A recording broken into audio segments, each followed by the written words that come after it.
The Sun. The heart of our solar system is a yellow dwarf star, a hot ball of glowing gases. Its gravity holds the solar system together.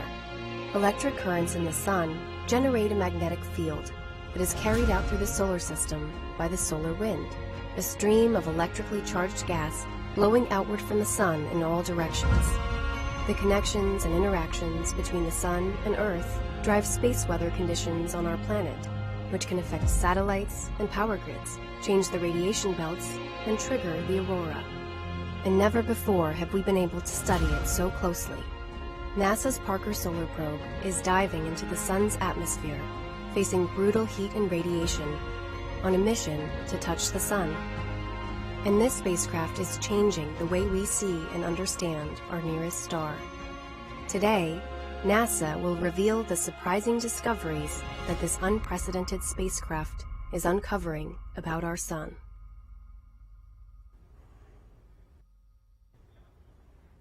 Hello, and welcome to NASA Science Live. This is an opportunity for you to come behind the scenes and get to know your space agency. I'm your host, Gray Hautaloma. This show is all about you being able to interact with NASA scientists and to get your questions answered. Visit us on Facebook or Twitter and ask us a question using the hashtag AskNASA, or leave a question in the comment box wherever you're watching this. Today we're taking you on a journey to touch the Sun with NASA's Parker Solar Probe. Parker is traveling through the Sun's atmosphere closer to the surface than any spacecraft before it. It faces brutal heat and radiation conditions, and it's giving us the closest observations of a star that we've ever seen. Today, we're going to share with you some of the first results from that amazing mission and explore the ways it's helping us understand our star in new ways. But before we get into the details, let's learn a little bit more about the basics of sun science. The wind speed of a devastating Category 5 hurricane can top over 150 miles per hour, or 241 kilometers per hour. Now imagine another kind of wind with an average speed of 0.87 million miles per hour, or 1.4 million kilometers per hour. Welcome to the wind that begins in our Sun and doesn't stop until after it reaches the edge of the heliosphere, the solar wind. The corona is the Sun's inner atmosphere, the brightness that can be seen surrounding an eclipsed Sun, and home to the continually expanding solar wind.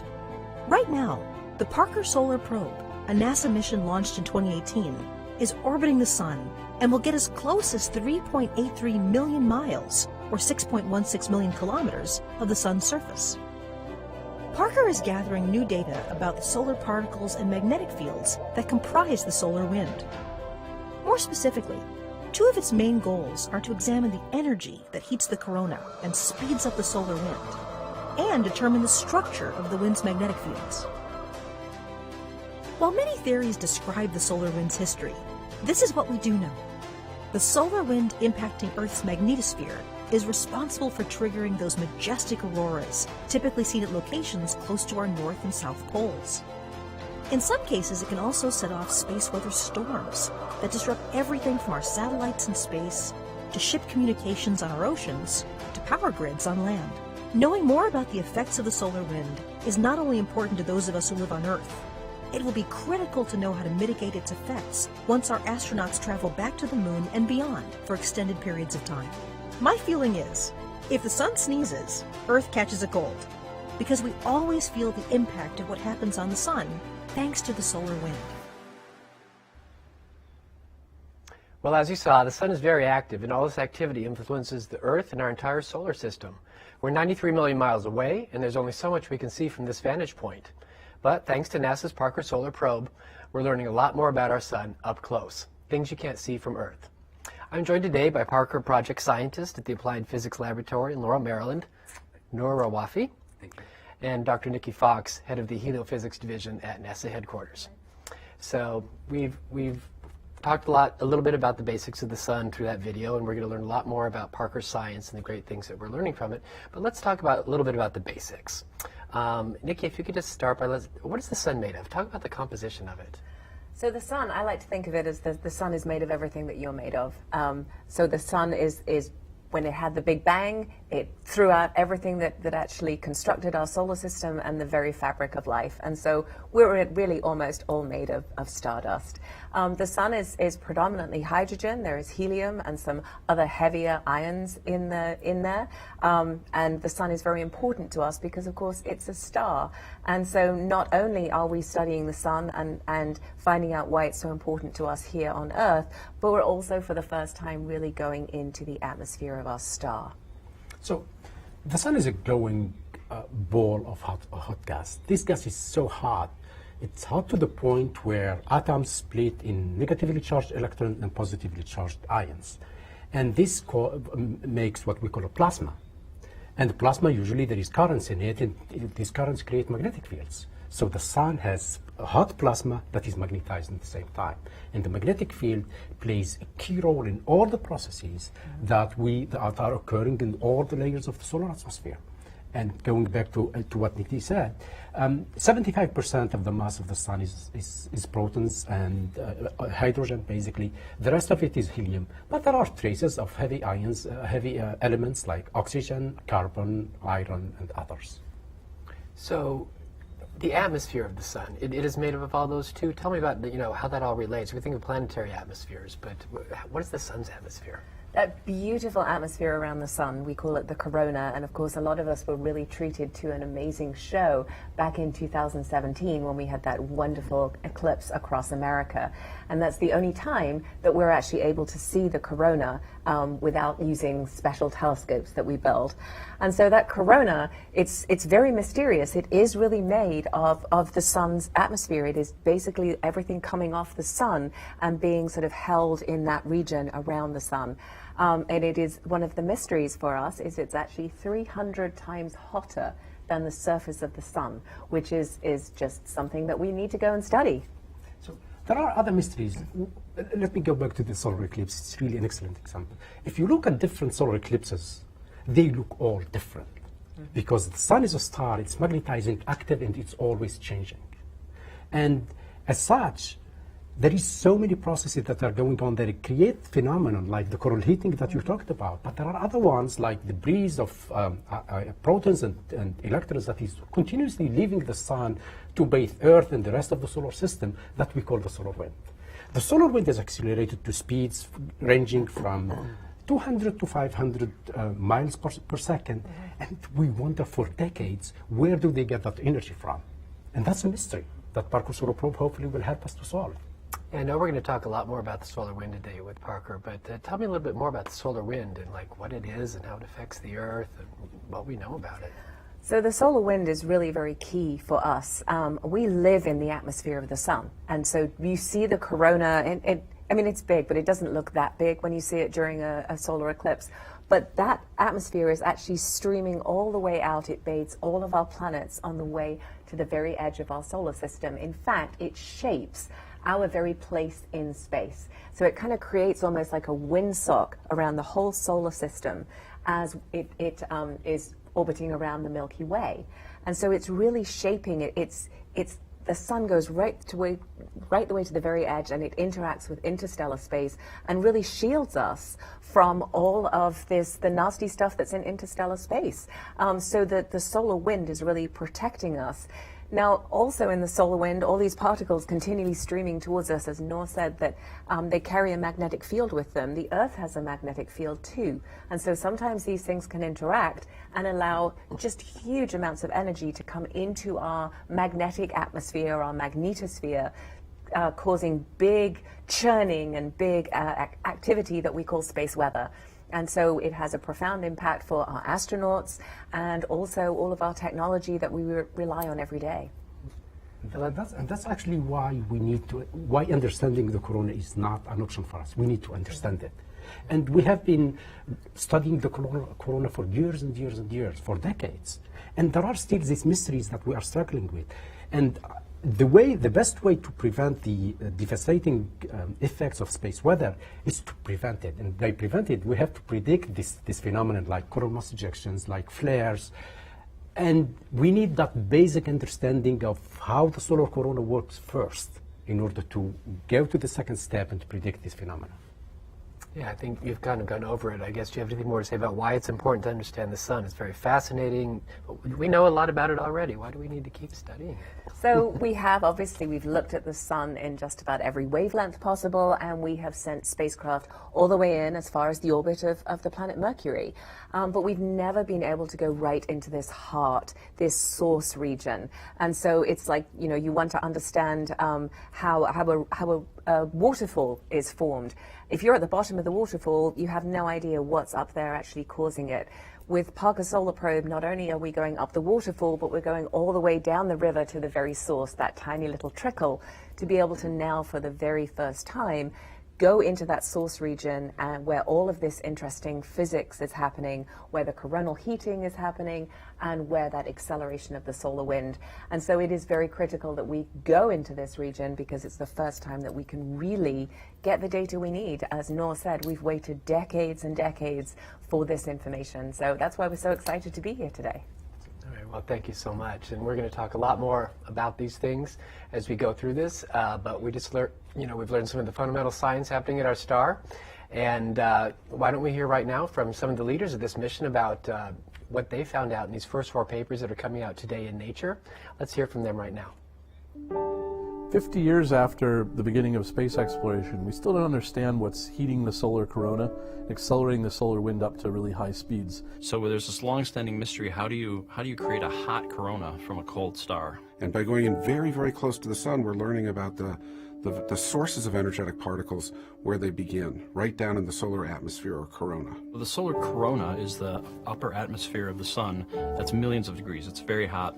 Whereas the photosphere, the white light sun that you see in the sky, is cool. And so the idea of Solar Probe is to actually go there into the corona and make the measurements that are behind the plasma physics phenomena. The Parker Solar Probe is getting so close to the sun that it will answer questions that we can't even formulate right now. My hope is that with Solar Probe, we're finally going to get close enough to the sun, we can directly measure the solar wind in the corona. If you're trying to study the source of a waterfall, understand the origins of a waterfall, but you're at the bottom of it and all you see is this mixed up, turbulent mess, it's really hard to understand what's happening at the top of the waterfall. And that's what we're doing now. We're getting closer and closer to the top. I think we're on the cusp of being able to answer the question of what heats the solar wind. Figure out what physics is actually responsible for these high temperatures and the acceleration of the wind to these supersonic speeds. WSPR has already seen some things that are giving us hints into some of the long-standing predictions of what we might see. The instrument is working really well, and the results are very surprising. I'm really excited that we're learning about the space radiation environment. We now measure the magnetic field, the structure of the magnetic field. We're measuring the dynamics of the magnetic field. We're seeing lots and lots of these small-scale eruptions from the sun. It's very important for understanding how humans can travel or not travel out through the solar system. So what we learned from Solar Probe will definitely play very seriously into our understanding of space weather, of the dynamics of the Earth's magnetic field, currents around the Earth that are driven by the sun itself. It's also very important for protecting satellites in space. To see this data, it's just a pleasure. I mean, the data is so spectacular. It's really terrific stuff. Well, it's great to hear from the PIs. It's clear that understanding our sun can have far-reaching benefits. So now we're going to get into some of the new discoveries. Nikki, can you explain the first result from Parker that we're going to talk about today, what we found out about the solar wind? I can do it with one word: switchbacks. Okay. Switchbacks. So tell me about it. I know you're looking confused. So Noor mentioned that our star has a very big magnetic field in it. And, we thought that we would see a fairly laminar magnetic field. We didn't think it would be obviously just flowing out towards us, nothing too surprising. And yet when we got in close to the sun, we found these strange little features where it was literally reversing on itself and then coming back out again. Wow. So it whipped around like at 180 degrees and...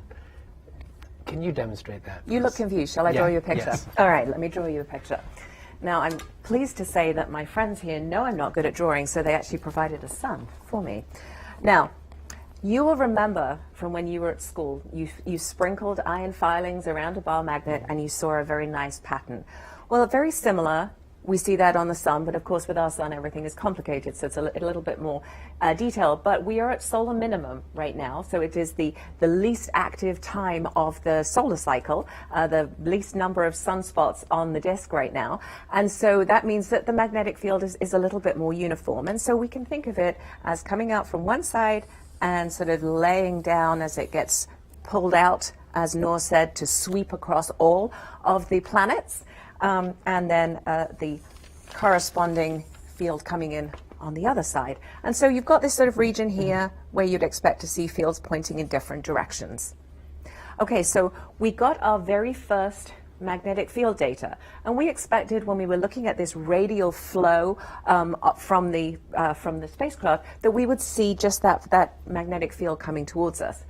So you can imagine our surprise when the first thing we saw was something that looked like this. And we expected that to be a nice straight line. So the first thing we thought was, oh no, the instrument's not working. But don't worry, the instrument was working just fine. So the next thing we thought was, maybe the spacecraft is kind of in this region here, between where we would expect to see the magnetic field reversing. And as you can imagine, with the sun is rotating and nothing is simple. And so instead of this being like a nice smooth plane, it actually sort of goes up and down very much like a ballerina's skirt as she would be doing a pirouette. So we thought, okay, so maybe the spacecraft is sitting here and this whole thing is just moving up and down over the top of it.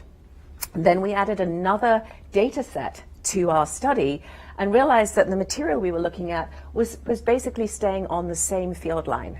So we weren't transitioning between one region and the other. What we were actually seeing was like an S-shaped curve or a switchback in the solar wind. So we're seeing this sort of S shape. And so if I try and draw this on here now, you would see that the field is kind of doing this and then continuing out on its way, making this sort of S shape. And so it's a bit like a whip crack. So as you imagine, as you crack a whip, and you hear that sound, that is energy being released as the whip is cracking. You could also think of it as stretching a rubber band. When you stretch it and it breaks and you feel pain in your fingers, what you're actually feeling is the heat or the energy that's been released from that rubber band as it breaks. And so we think here there's energy stored in this magnetic field, and as it is straightening out, it is releasing the energy. And Noor, you had a very nice description we were talking about earlier about like a rubber hose, and how, do you want to maybe talk about that? Absolutely. Thanks, Nikki. So magnetic field is like a rubber rope. When you twist it, it will try to untwist. So having these structures all over the place in the solar corona, close to the sun, it's not easy to have them there all the time. You need a lot of energy to create them. And obviously, as Nikki said, they store a lot of energy in them. And the fact, if you go back to history, historical data from space, we are used to magnetic fields wiggling a little bit. But these ones are basically flipping all the way back to the sun and out again, within time scales that from seconds to a couple of minutes. And this is mind-blowing. And this, if you will, it is one of the missing puzzles that we have been looking for so long. We are actually looking for energy sources that heat and accelerate the plasma. Remember that the primary objective of the mission is to explain the coronal heating, the acceleration of the solar wind. And these structures could be one of the potential candidates that contribute significantly to the heat and acceleration of the plasma. Certainly the smoking gun. Yes. And I think it's also worth pointing out that, you know, we've studied the solar wind all the way up to the planet Mercury, and we've never seen these features. So these have only become visible, if you like, to us. Now we've got inside the orbit of the planet Mercury, and we actually expect, as the mission continues and that closest approach gets closer and closer to the sun's surface, that not only will we see more of these, but we'll actually see bigger amplitude signals. And so we definitely think this is a big smoking gun today for what is causing the heating and acceleration of the solar wind. That's amazing. If you allow me to add just one little piece here. From 58, we have been thinking all the way that we need to send a probe there too. Mm-hmm. And actually, this structure and the discoveries that we're going to discuss, it proves just that point. Going to the source will show us the missing pieces of the coronal puzzle that we have been looking for decades now. So the implications of these switchbacks, these new details about the solar wind, is it for prediction, for safety in the Earth, space weather area of the Earth? What are the implications of it? So it's really understanding what's causing this acceleration. And so, if you think about it, by the time you get to the Earth, we've got this sort of smooth laminar flow. And what is causing this acceleration? And so we're seeing little signatures of this acceleration. When you add all of these signatures together, you get a big bow wave. And so for the very first time, we're starting to be able to see features in the solar wind that are telling us that the solar wind is being accelerated. Obviously, what we want to do as we get closer and closer to the sun is start to link these features to the sources on the solar surface. And once we can start to do that, then we make transformational improvements on our ability to predict the space weather that is coming towards us. So lots of great stuff here. That's pretty amazing. We're ready to take some questions from our viewers. Reminder to everybody watching, the hashtag is AskNASA, so put that in the comment box where you're watching or use it on Twitter or Facebook. So our first Ask NASA question, I think we answered it a little. Nerva on Twitter says, have initial results given any clues as to the coronal superheating question? I think we talked about that a little. We think the switchbacks and a lot of the energy from the magnetic field around the sun is feeding these things. Yes, and we've also seen some unexpected wave structures that we think are actually starting to excite the plasma to actually cause these switchbacks in the magnetic field. As Noor noted, if you try and twist a rubber rope, it's hard. You actually have to put some energy in there to get this feature. And so, we see these unusual wave structures, and again, we expect them to get larger and larger as we get closer to the sun. And so there are many things in this data set that are very exciting to us. But these switchbacks are certainly definitely a smoking gun, and we're looking forward to getting more information about what causes those. That's great. Even these switchbacks are really interesting and phenomenal.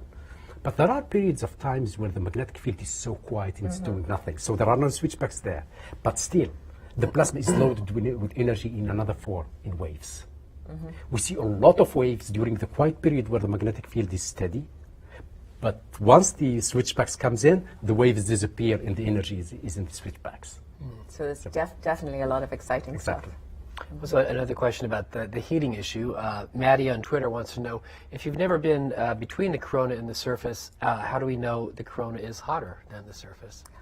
Wow, that's I've got to hand this one to Noor because this is one of his favorite stories. I love it. Big controversy. Exactly. So back in 1869, there was two American astronomers. They went to observe solar eclipse, and independently they observed exactly the same emission from the solar corona, what we call the green line. It's actually light in the green part of the spectrum.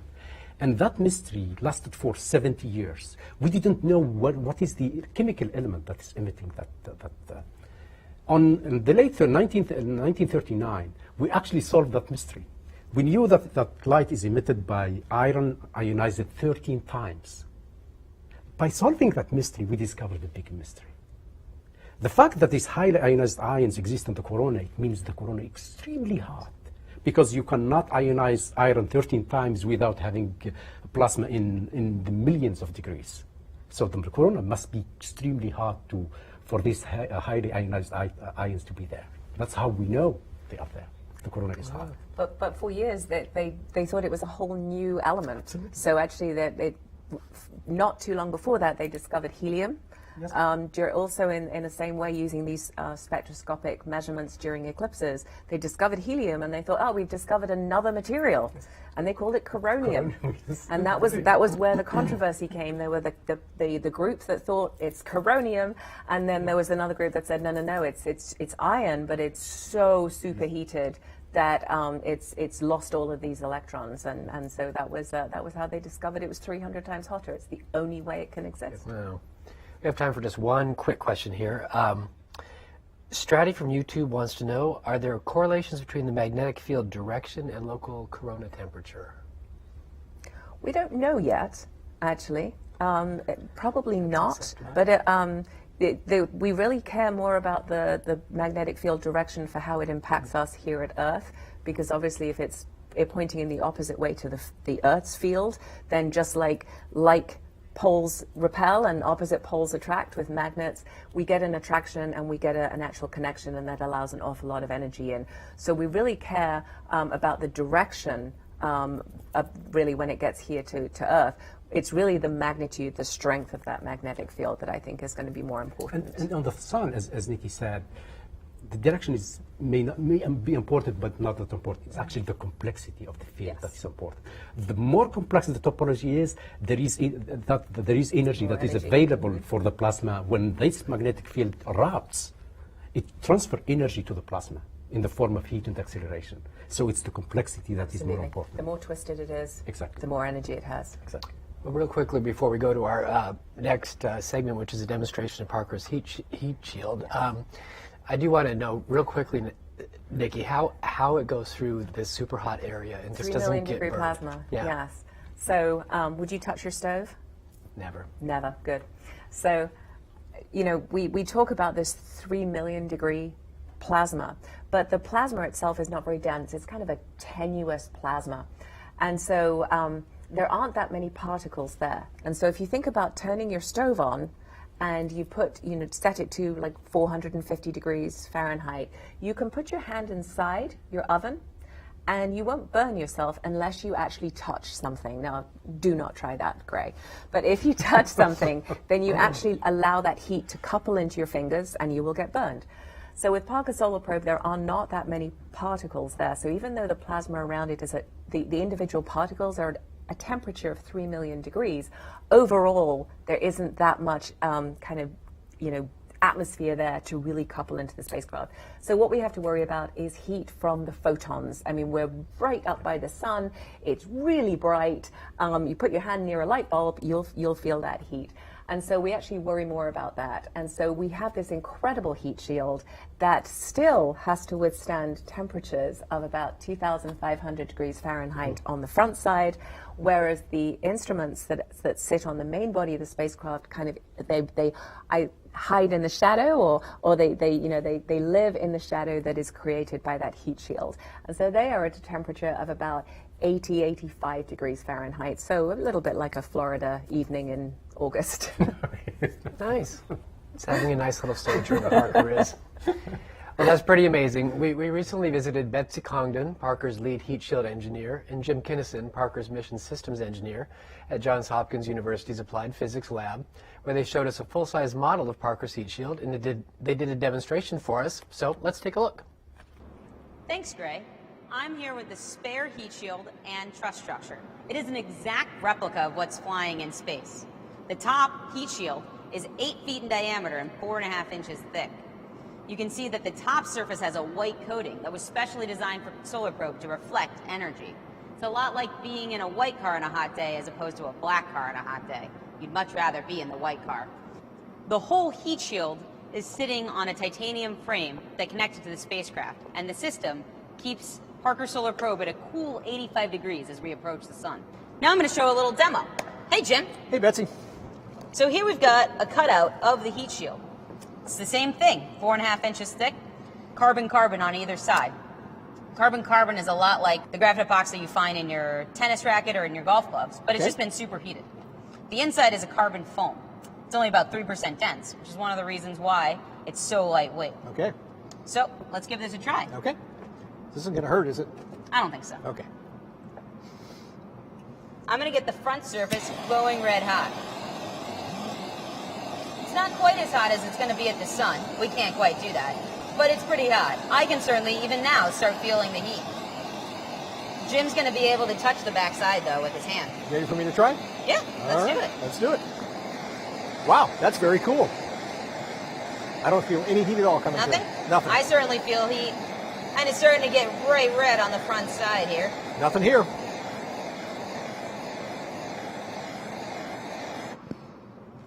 And that is the heat shield technology that keeps Parker Solar Probe safe at the sun. Wow, thanks, Betsy and Jim. That demonstration really puts it into perspective, the extreme conditions that Parker's battling. Our next topic deals with more science that Parker uncovered during his close flybys of the sun.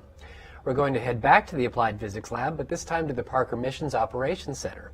My friend Karen Fox is there with Eric Christian and Elaida Higginson. Karen, it looks like you're in a really interesting spot. Tell us more about where you are and the new science. Thank you, Greg. So I am here at the Missions Operations Center at Johns Hopkins APL. This is the control center for a Parker Solar Probe. And this is where it all happens. I am here with Eric Christian, who is the Deputy Principal Investigator for the ESIS instruments on Parker, and with Aleda Higginson, who is the Deputy Project Scientist of Science Operations here at APL for Parker. Welcome. Thank you. Yeah, thanks. Start out. Tell us where we are. What's going on here? So this is the Mission Operations Center, and all of the data from the spacecraft, which it sends by radio through the Deep Space Network, which is an array of antennas that NASA maintains all around the world. All of that data comes through the Deep Space Network here to the Mission Operations Center before getting distributed to the scientists around the world who are doing the real work with the science. But also all the commands to the spacecraft get sent from this Mission Operations Center. It's really the heart of the mission.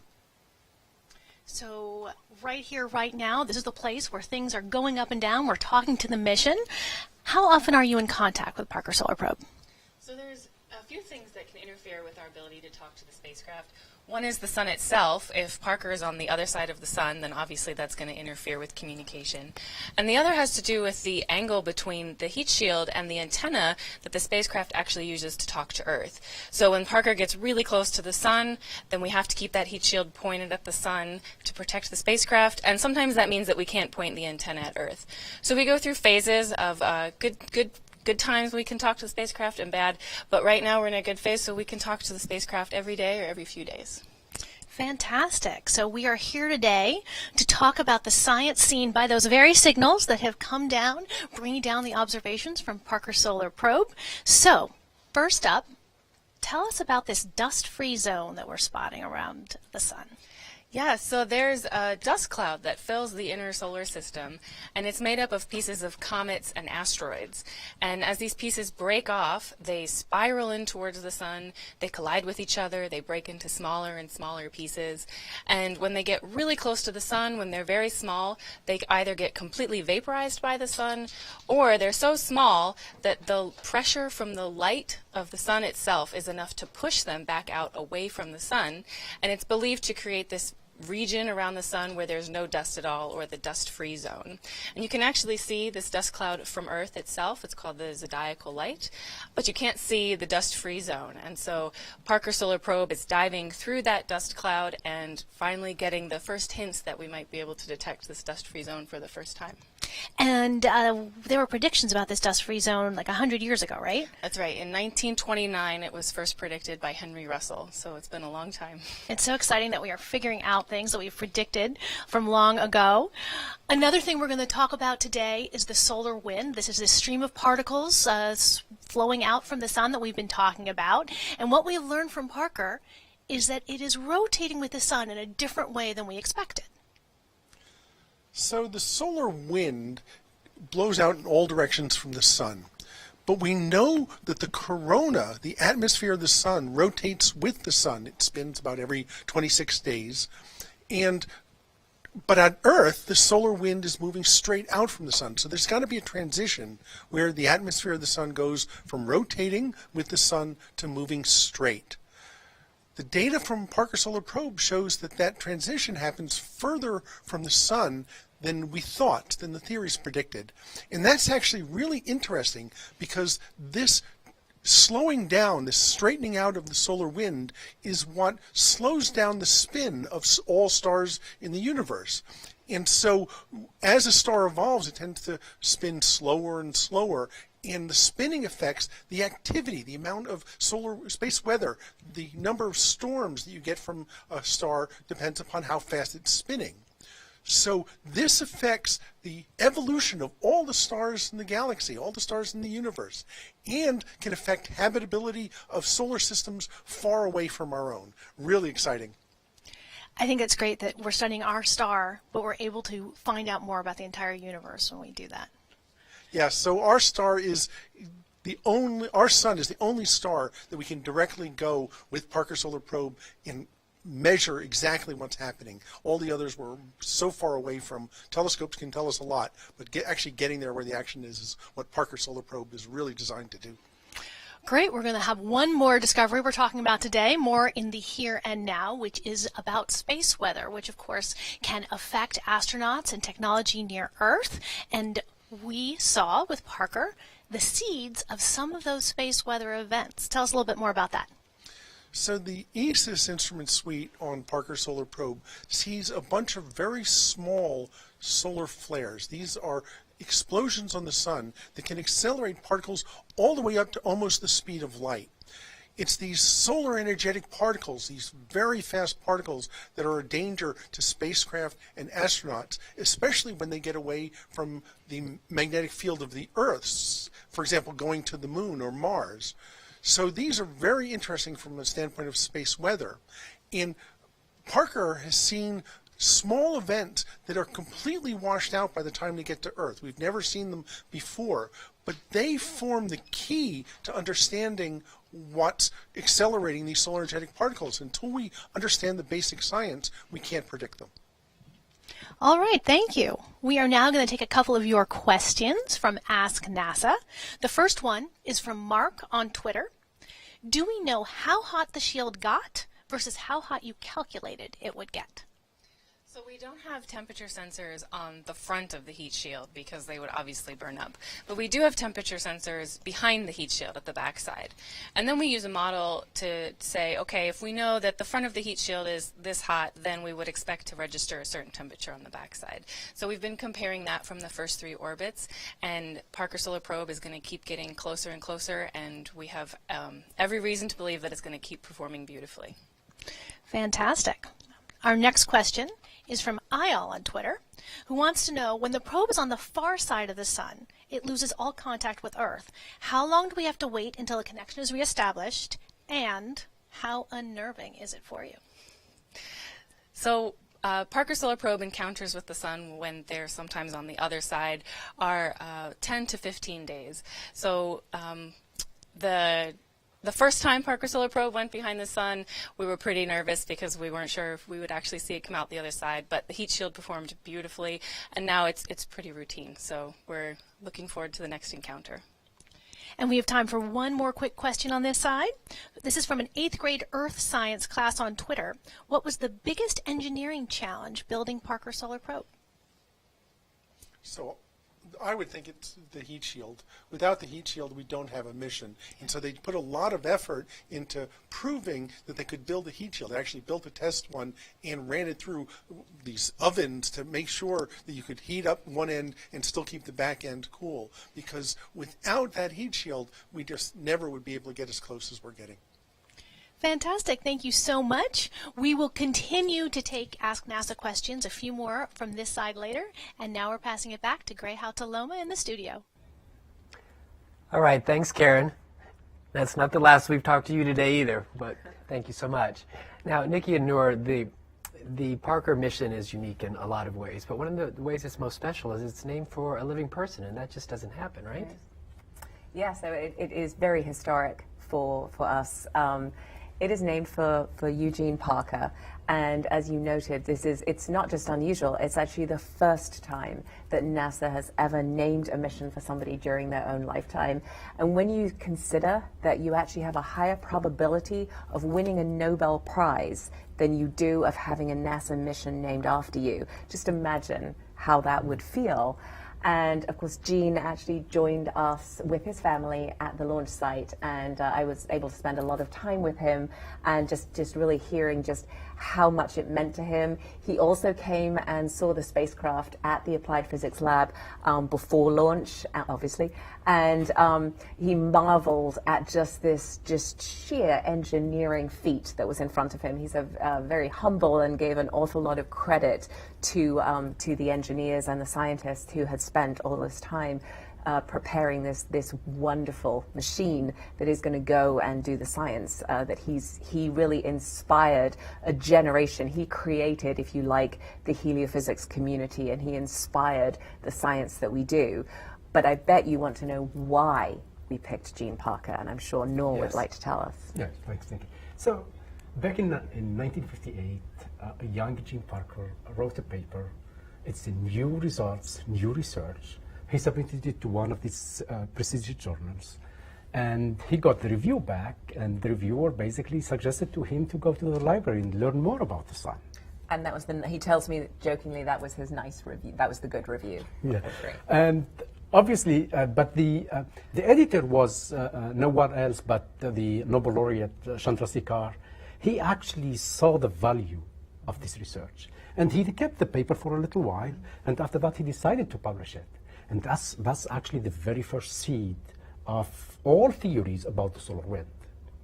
Ironically, it's not ironically, 4 years later, there was the Marina 2 mission, and a scientist named Marcia Neugebauer confirmed the existence of a solar wind. Not only confirmed it, but proved that it's way, way more complex than we ever thought. And since then, we are struggling about the mystery of the solar wind, and Parker Solar Probe hopefully will help us solve some of these mysteries. Wow. Seeds of greatness there. Absolutely. So, Nikki, I know you had a chance to meet with Dr. Parker a little while ago and share some of the initial results from Parker. I bet that was really exciting. It was. I was very lucky. I went to see him for Parker Solar Probe's first birthday on orbit.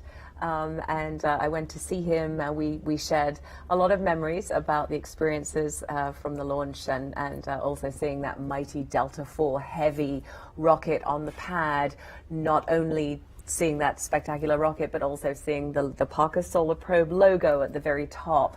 That was a very moving experience. And so, yes, I also got to show him a sneak peek at some of the data, and you'll see, he gets very excited about it, very emotional, and he's stayed very engaged. He's been interacting with the principal investigators and really, I think, reveling in the wonderful data that we have coming back. That's great. That's great. Well, let's take a look at this video of Nikki's meeting with Dr. Eugene Parker. Good to see you.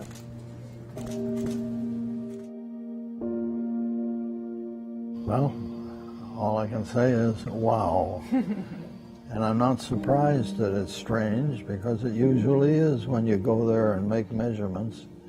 Well, I'm as excited as I expected I would be. The interplanetary space is full of activity that we really were not aware of.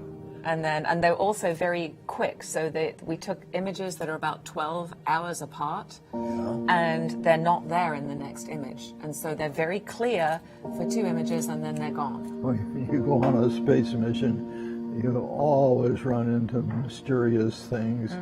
You eventually figuring them out, but I wouldn't have expected anything like that. And so that's the beauty of the Parker Solar Probe mission. We're going so close, and we're seeing all of this stuff for the very first time.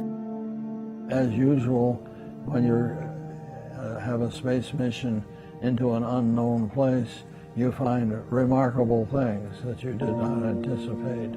I was very moved by the fact that that spacecraft is going off into the night sky, and he'll never come back. That's right. Sort of sad. Your old friend. I said I had separation anxiety. I said it was like watching a member of the team, because after working with that spacecraft for so long, she became a person and she became part of the team, and to say goodbye to her was really, really tough. And always a little anxiety about, will something go wrong? Yes. And the answer is no. This baby was built to perform, and it's done its job flawlessly. She certainly has. Wow, it's a great video. I love how engaged he still is with the science, and Yes. it must be really great for you as a scientist working in the field today to be building on that legacy and be able to share it with him. It really is. I mean, the whole heliophysics division is really just formed around studying our star and its effects on the solar system. And so everything that he did, you know, he said, I just solved 4 equations for, he made it sound like it was nothing. And he basically gave birth to an entire physics discipline, although I always say heliophysics is the oldest discipline because everybody studied the sun since the very dawn of time. But, you know, really understanding that the sun had such a profound effect on Earth is really due to Gene Parker, and I just love the way he gets teary over saying goodbye to the spacecraft. I think we all felt like that. That's great. Actually, it's not only the 1958 paper. If you look at his contribution through the years, it's amazing. Yep. I mean, it's really well deserved that he gets named after one of the most exciting missions of NASA. That's right. It's really well deserved. That's great. Well, our audience is very excited too. There's a lot of questions flowing in. Again, hashtag #AskNASA, and we'll get to as many as we can. Matt on Periscope says, have you measured the switchbacks with multiple detectors? What about at different distances from the sun?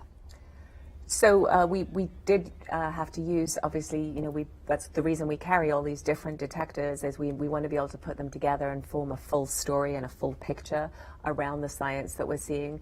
And so I noted when I drew my little sketch of the board that the first data set they looked at was the magnetic field data, but when we started adding the plasma data from the SWEEP suite, which is hard to say, that was how we realized that we weren't just hopping up and down between the different regions of the sort of magnetic field, either above or below that neutral zone, but that the actual plasma was flowing in the same direction. And so the only way that could happen was for the magnetic field to continually switch back. And so yes, we do put all of the data sets together. We measured them as we went in on this orbit and saw them at this distance. As we do our subsequent Venus flybys, we'll get that little bit closer and closer each time, and that's why we're predicting that we'll actually see these switchbacks get both larger in amplitude and probably in energy as well. Energy as well, and cadence as well. Yes. Yeah. So. Well, Darren on Facebook wants to know, based on what we've seen, are we already thinking about what instruments we want on the next solar probe? So, maybe the director of the Heliophysics division is here. Maybe we want a string of Parker Solar Probes. We'll get right on that. But actually, joking aside, that question is actually a very good question, and it really does show how NASA uses the information we get from our current missions to really build and move forward into the next generation of instruments. And so, you know, Parker Solar Probe is going to be providing these profound measurements that help us to really better predict our space weather.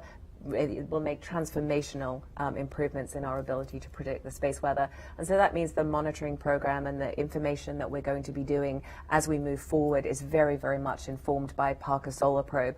So whether or not, you know, our community decides that Parker Solar Probe 2 is the thing that we should go after, whichever way that goes, we'll be building the next legacy of heliophysics missions. Will of course build on the great foundation started by Parker Solar Probe.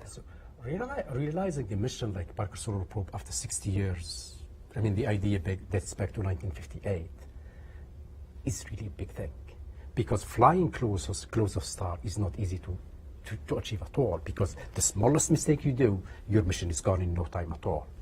And having a spacecraft that swings by the sun 3 times and every time it come out unscathed is so inspiring. It's not only inspiring to us as a team, but it's also inspiring to other communities as well.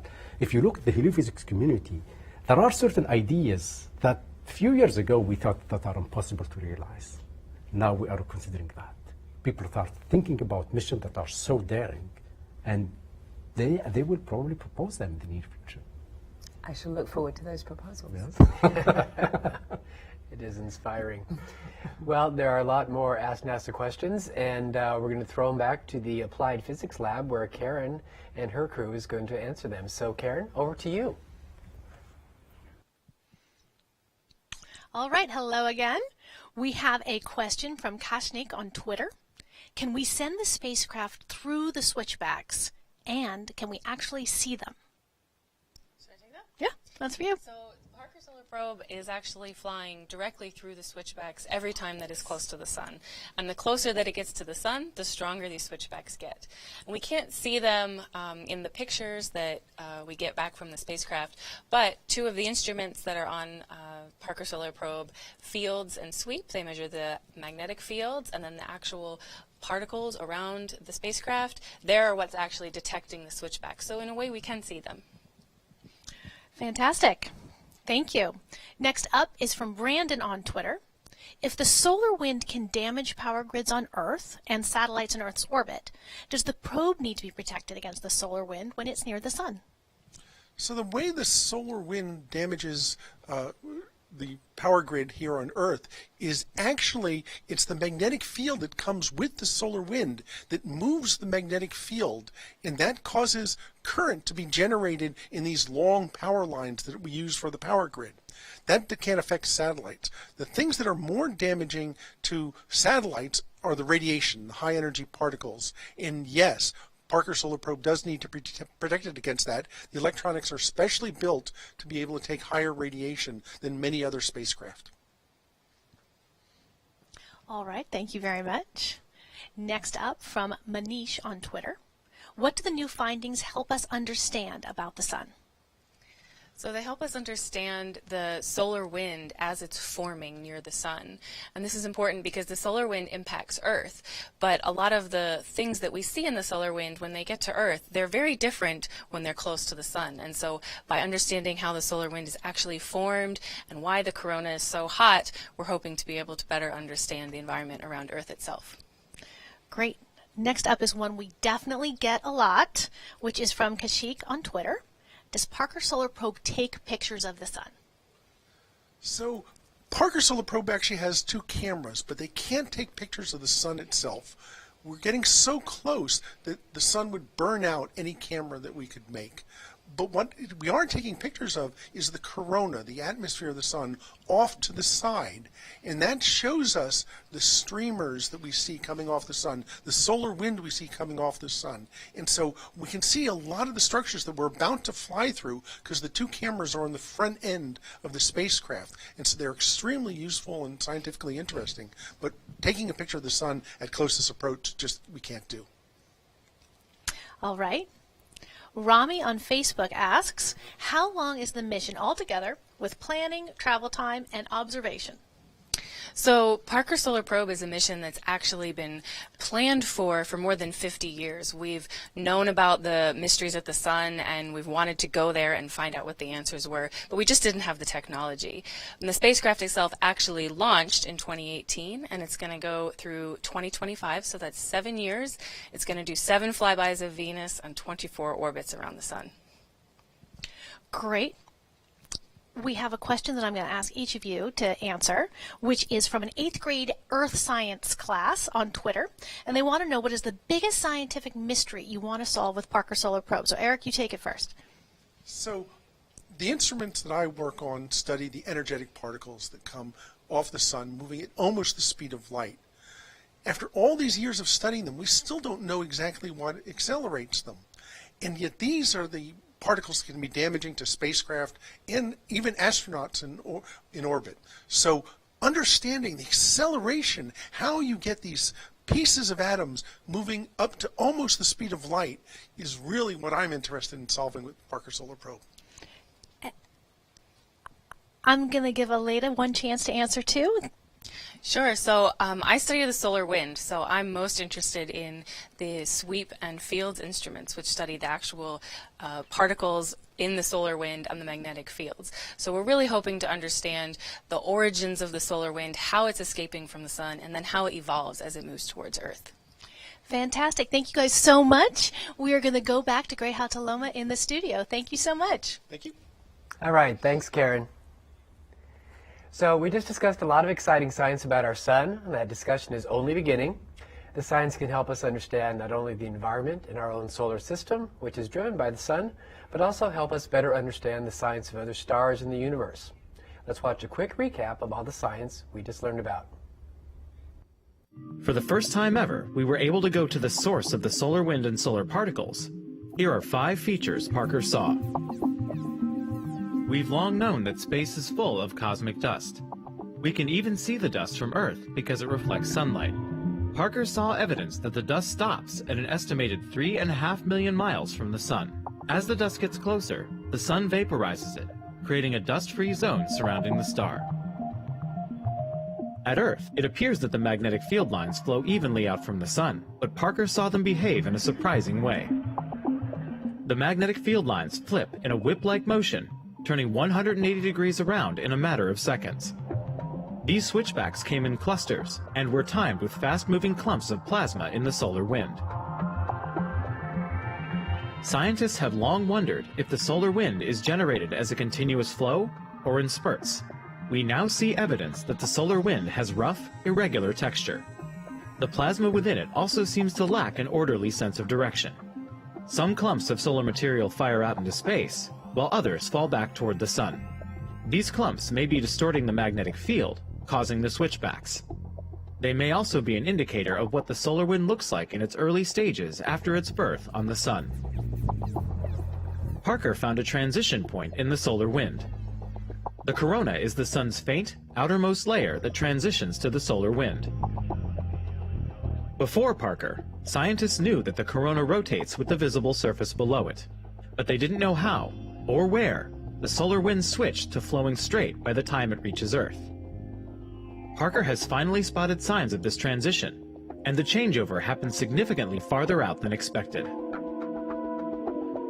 Although the Sun has been very quiet over the first 2 orbits, Parker observed several tiny bursts of solar energetic particles.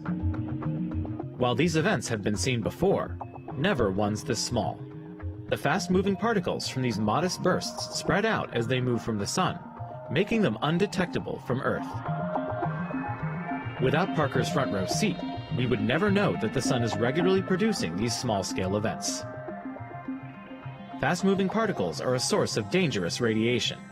The more we learn about these eruptions, the better we can protect our technology and astronauts. Parker still has more work to do, but it's already helping us see our star in a whole new light. Well, that's all the time we have today. I want to thank you so much for joining us, Nikki and Noor, and ask you to just give us a couple of real quick final thoughts on this wonderful mission. Well, from the data we got so far, Parker Solar Probe showed us a new picture of the solar corona. There are so many surprises. If there is one thing that we are certain of going forward, is that we will never see the solar wind the same way we've seen it for the last 60 years. Parker Solar Probe will rewrite the textbooks for us. Mm-hmm. And I would just say that Parker Solar Probe is certainly holding up being the coolest, hottest mission under the sun. We're excited by all of the results that we have seen, some today, and of course, this is just the start. These are the first 4 big papers, but we have a lot more science to do. Upcoming, our next Venus flyby, December 26th, when we'll actually go yet closer to the sun with those next couple of orbits, and then another Venus flyby, and in we keep going. And so, you know, for the NASA Heliophysics Division, we are just so excited about welcoming Parker Solar Probe into our fleet, getting this incredible data from the first time in this key region, and of course using these data to support our Artemis mission as we go forward to the moon, to Mars and beyond. Well, again, thank you to you both, and thank all of you for watching. And continue sending us your questions about Parker using the hashtag AskNASA. We're going to make a special video that will answer them. It's going to be posted to the NASA social media pages, so keep a lookout for that. Plus, join Parker experts again tomorrow during a Reddit AMA at 2 p.m. Eastern, and more results will be revealed next week at a scientific gathering known as the AGU. Thanks so much for joining us. Until next time, don't look at the sun, but keep watching it.